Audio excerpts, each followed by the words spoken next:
नमस्कार, मैं आपसे मुखातिब हूँ शकील साजिद। आप देख रहे हैं आपका खास प्रोग्राम। ये जो पब्लिक है ये सब जानती है।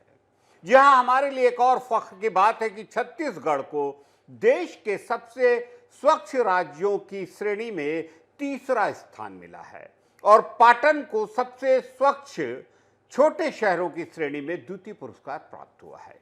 नई दिल्ली के प्रगति मैदान स्थित भारत मंडपम में आयोजित स्वच्छता सर्वेक्षण पुरस्कार समारोह में छत्तीसगढ़ के संवेदनशील मुख्यमंत्री विष्णुदेव साय व उप मुख्यमंत्री अरुण साव ने राष्ट्रपति द्रौपदी मुर्मू के हाथों पुरस्कार ग्रहण किया। कार्यक्रम में आवास और शहरी केंद्रीय मंत्री हरदीप सिंह पुरी भी शामिल रहे। केंद्रीय आवास और शहरी कार्य मंत्रालय द्वारा आयोजित स्वच्छ सर्वेक्षण 2023 में अच्छे प्रदर्शन के लिए राज्य के 5 नगरीय निकाय रायपुर, पाटन, कुम्हारी, महासमुंद और आरंग को भी राष्ट्रीय अवार्ड दिया गया। छत्तीसगढ़ में 1 लाख से अधिक आबादी वाले स्वच्छ शहर की श्रेणी में रायपुर को 5 स्टार गार्बेज फ्री सिटी का दर्जा दिया गया। वहीं ईस्ट जोन में आरंग जनसंख्या 15 से 25 हजार के बीच स्वच्छ शहर, कुम्हारी जनसंख्या 25 से 50, महासमुंद जनसंख्या 50 से 1 लाख को स्वच्छ शहर का दर्जा दिया गया। गौरतलब बात यह है कि भारत सरकार के आवास और शहरी कार्य मंत्रालय द्वारा हर साल देश के सभी शहरों और राज्यों के मध्य स्वच्छता सर्वेक्षण का आयोजन किया जाता है। इसमें विभिन्न मापदंडों के अंतर्गत शहरी स्वच्छता का आकलन किया गया। राज्यों और शहरों की रैंकिंग जारी कर उत्कृष्ट प्रदर्शन करने वाले राज्यों शहरों को पुरस्कृत किया गया। इस अवसर पर नगरीय प्रशासन विभाग के सचिव डॉक्टर बसव राजू सहित प्रदेश के कई नगरीय निकायों के निर्वाचित जनप्रतिनिधि, अधिकारी, संभागीय व जिला समन्वयक तथा स्वच्छता दीदियां भी समारोह में शामिल रही। केंद्रीय गृह मंत्री अमित शाह 21 जनवरी को छत्तीसगढ़ दौरे पर रहेंगे। गुरुवार को विधानसभा अध्यक्ष डॉक्टर रमन सिंह ने शाह से मुलाकात करते हुए विभिन्न विषयों पर चर्चा की। उन्होंने छत्तीसगढ़ विधानसभा के प्रबोधन कार्यक्रम के आमंत्रण में शामिल होने की सहमति अमित शाह ने दी है, ऐसा बताया। जानकारी के मुताबिक उपराष्ट्रपति जगदीप धनखड़ 20 जनवरी को छत्तीसगढ़ दौरे पर रहेंगे। छत्तीसगढ़ विधानसभा के गठित होने के बाद अब नए विधायकों को संसदीय कार्यप्रणाली की रीति नीति से अवगत किया जाएगा। इसके लिए विधानसभा सचिवालय ने 20 और 21 जनवरी को विधानसभा परिसर में ही प्रशिक्षण कार्यशाला आयोजित की है। इसमें उपराष्ट्रपति, राज्यसभा के सभापति जगदीप धनखड़ और लोकसभा अध्यक्ष ओम बिरला को आमंत्रित किया गया है। विधानसभा सचिवालय के वरिष्ठ जनसंपर्क अधिकारी गुरजीत सिंह सलूजा ने बताया कि राज्य की 6वीं विधानसभा के लिए नवनिर्वाचित विधायकों को संसदीय व्यवहार नियम प्रक्रिया का प्रशिक्षण दिया जाएगा। 20-21 जनवरी को प्रशिक्षण कार्यक्रम आयोजित है। नए विधायकों को प्रशिक्षण देने के लिए कार्यक्रम आयोजित होता है। 50 विधायक पहली बार सदन में पहुंचे हैं। इस बार 90 में से 50 विधायक ऐसे हैं जो पहली बार चुनकर सदन में आए हैं। वहीं 15 विधायक दूसरी बार और 10 विधायक तीसरी बार सदन में आए हैं। बाकी अन्य विधायक 3 से अधिक बार चुनाव जीतकर सदन में पहुंचे हैं। गौरतलब है कि विधानसभा अध्यक्ष डॉक्टर रमन सिंह ने 2 दिवसीय विशेष प्रशिक्षण सत्र आयोजित करने कार्यक्रम बनाया। इसके उद्घाटन और अलग अलग सत्रों को संबोधित करने राष्ट्रीय नेताओं को आमंत्रित किया जा रहा है। छत्तीसगढ़ लोक सेवा आयोग ने सिविल जज के नतीजे गुरुवार को जारी किए। इसमें गोल चौक डीडीयू नगर निवासी ईशानी अवधिया अव्वल रही। खास बात यह है इस नतीजे की टॉप 10 में 9 लड़कियां हैं। बता दें कि पीएससी ने 48 व्यवहार न्यायाधीश पदों के लिए परीक्षा ली थी। ईशानी अवधिया का तीसरा प्रयास था। उन्होंने हिदायतुल्लाह नेशनल लॉ यूनिवर्सिटी नया रायपुर से एलएलबी और एनएलयू भोपाल से एलएलएम किया है। उन्हें मेंस में 100 में से 85 और इंटरव्यू में 15 में से 12 अंक हासिल हुए। ईशानी के पिता अमरनाथ अवधिया सरायपाली नगर पालिका में असिस्टेंट इंजीनियर हैं और मां कल्पना अवधिया हाउसवाइफ। भाई आईआईटी दिल्ली में एमएस कर रहा है। जो टॉप 10 लिस्ट है वो इस प्रकार है। ईशानी अवधिया दूसरे नंबर पर अर्पित गुप्ता एकमात्र छात्र हैं। मानसी बिष्ट, मुस्कान शर्मा, पारुल साई, हिमांशी सराफ, मिनी ठाकुर, रिद्धि बूरड़, सुरती साहू, रिया चक्रवर्ती।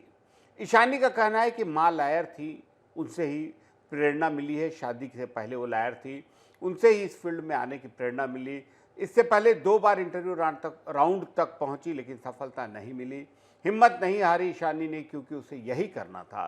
पिछले 2 प्रयासों में हुई गलतियों को उसने सुधारा और पूरी ऊर्जा के साथ तैयारी में जुट गई। 50 से ज़्यादा जजमेंट लिखे। ट्रांसलेशन में वो कमज़ोर थी, उस पर मेहनत की। जजमेंट राइटिंग में ज़्यादा फोकस किया। इस अटेम्प्ट के दौरान पढ़ाई की निरंतरता बनाए रखना उनके लिए फ़ायदेमंद रहा। कभी नहीं सोचा था कि सबकी इतनी बड़ी जीत होगी। फर्स्ट रैंक कर आना सपने जैसा लग रहा है। राजधानी के महुआ की रहने वाली मुस्कान शर्मा ने बताया कि ये पहला प्रयास था। मैंने निजी यूनिवर्सिटी से LLB किया और उसके बाद जज परीक्षा की तैयारी करने लगी। कोर्ट में इंटर्नशिप के दौरान मुझे जज बनने की प्रेरणा मिली। पापा मनीष शर्मा ट्रांसपोर्ट का काम करते हैं और मम्मी साक्षी शर्मा हाउसवाइफ है। तैयारों पर कहा, मैंने रिवीजन में फोकस किया। सिस्टमेटिक टाइम टेबल था। प्री मेंस और इंटरव्यू के लिए अलग अलग स्ट्रेटजी बनाई। रोजाना क्रिमिनल और सिविल के एक जजमेंट लिखा करती थी। 100 से ज़्यादा जजमेंट लिखे मुस्कान ने। इंटरव्यू में मुझे सुप्रीम कोर्ट की महिला जजों के नाम पूछे। मेंस में मुस्कान के नंबर 79.5 रहे, जबकि इंटरव्यू में 15 में 12। उनकी रुचि मोटिवेशनल बुक्स पढ़ने में, इसके अलावा डायरी राइटिंग और मीठी डिश बनाना पसंद करती हैं। जब भी कॉन्फिडेंस लो होता था, वंश भैया उन्हें बाहर घुमाने ले जाया करते थे। ट्रेंड चेंज हुआ है, इस बार PSC ने ट्रेंड चेंज किया है। खास तौर पर इंटरव्यू में लॉ के अलावा GK और करंट अफेयर पर सवाल पूछे गए थे।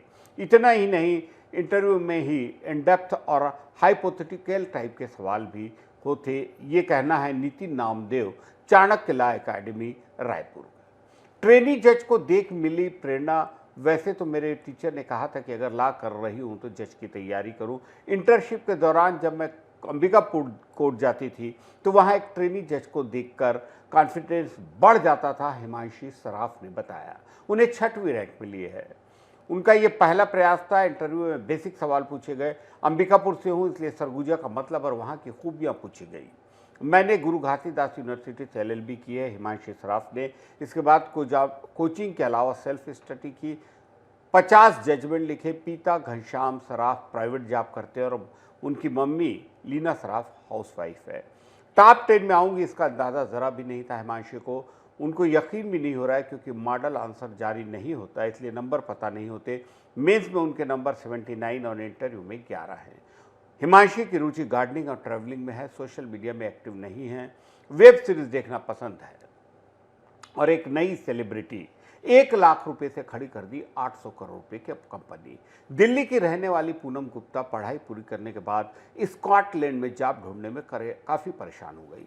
पूनम गुप्ता जब नौकरी की तलाश कर रही थी तो वो रद्दी पेपर को देखकर उस पर रिसर्च करने में जुट गई। जॉब इंटरव्यू देने के लिए एक से दूसरे दफ्तर जाते हुए पूनम गुप्ता को कई जगह रद्दी पेपर का ढेर दिखा। इसके बाद उन्हें पेपर रीसाइलिंग का ख्याल आया। पूनम गुप्ता ने काफ़ी रिसर्च करने के बाद पेपर साइकिलिंग बिजनेस शुरू करने की योजना बनाई। आज से करीब 20 साल पहले करीब सिर्फ 1 लाख रुपए से शुरू किया गया पूनम गुप्ता का ये बिजनेस 800 करोड़ रुपए से अधिक की कंपनी बन गई है। दिल्ली की रहने वाली पूनम शादी के बाद ब्रिटेन गई थी। वहीं उनके पति कामकाज करते थे। ब्रिटेन में पूनम गुप्ता नौकरी की तलाश कर रही थी। पूनम के पास ब्रिटेन में कामकाज का कोई अनुभव नहीं था। आसानी से नौकरी नहीं मिली। स्कॉटलैंड सरकार ने एक प्लान के तहत पूनम गुप्ता को 1 लाख का फंड दिया। इसी फंड से पूनम गुप्ता ने अपने बिजनेस की शुरुआत की। पूनम गुप्ता दिल्ली के लेडी श्री राम कॉलेज से इकोनॉमिक ऑनर्स करी हैं। इसके बाद MBA किया। साल 2002 में पूनम की शादी पुनीत गुप्ता से हो गई। उसके बाद पूनम भी पति के पास स्कॉटलैंड चली गई। अब पूनम गुप्ता स्कॉटलैंड में ही अपने परिवार के साथ रहती है। 2003 में पूनम गुप्ता ने PG पेपर की शुरुआत की। आज करीब 20 साल बाद पूनम गुप्ता की कंपनी PG पेपर 800 करोड़ की कंपनी है। पूनम गुप्ता दुनिया के कई देशों से रद्दी कागज़ खरीदती हैं और उसकी रिसाइकलिंग कर अच्छी क्वालिटी का पेपर तैयार कर उसे दुनिया भर में बेचती हैं। पूनम गुप्ता पहले यूरोप और अमेरिका की कंपनियों से पेपर स्क्रैप खरीद रही थी, लेकिन अब उन्होंने दुनिया के 21 देशों से रद्दी पेपर खरीदने की बात की है। इसके साथ ही पूनम गुप्ता का रिसाइकिल्ड पेपर का बिजनेस पिछले कुछ समय से काफ़ी जोर पकड़ रहा है। उन्हें उम्मीद है कि अगले वित्त वर्ष तक पूनम गुप्ता का PG पेपर रुपए 1000 करोड़ के कारोबार के आसपास होगा। आज के हमारे ये जो पब्लिक है में इतना है। हम कोशिश करते हैं कि तमाम विधाओं पर, तमाम विषयों पर आपको कुछ अवगत कराएं, आपको जानकारी दें। आपकी प्रतिक्रियाओं का हमेशा इंतज़ार रहता है, तभी ये प्रोग्राम, ये जो पब्लिक है, ये सब जानती है और बेहतर बनेगा, आपको और पसंद आएगा। नमस्कार।